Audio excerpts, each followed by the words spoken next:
అంటే తల్లి. మన తల్లి మనకు మాత్రమే తల్లి, కానీ గోమాత ప్రపంచానికంతటికీ కూడా తల్లి. గోమాత, భారతమాత, గంగామాత, తులసీమాత, గాయత్రీమాత, ఈ 5 మందిని కూడా మనము పంచమాతలుగా పరిగణిస్తాం.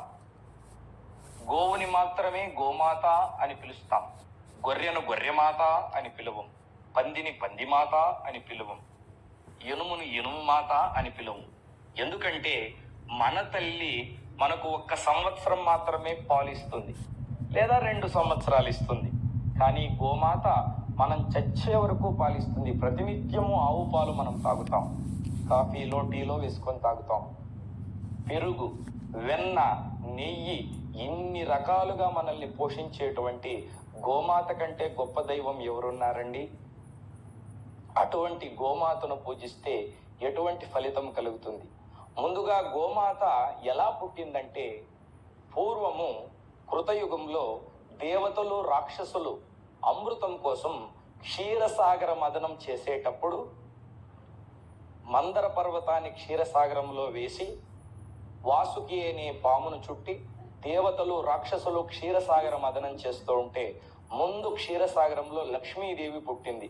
అందుకే లక్ష్మీం క్షీర సముద్ర రాజ తనయాం అని అమ్మవారిని పూజిస్తాం. ఆ తర్వాత చంద్రుడు పుట్టాడు, ఆ తర్వాత ధన్వంతరి పుట్టాడు, ఆ తర్వాత అప్సరసలు పుట్టారు, ఆ తర్వాత కల్పవృక్షము కామధేనువు పుట్టింది. సురభి అనేటువంటి కామధేనువు పుట్టింది. ఆ కామధేను యొక్క రోమముల చేత, ఆ కామధేను అంశలో పుట్టినటువంటివే ఈ ప్రపంచంలో ఉండేటువంటి అన్ని గోమాతలు కూడా. కాబట్టి ఆ గోమాతలో 3,000,000 దేవతలు కొలువై ఉంటారు.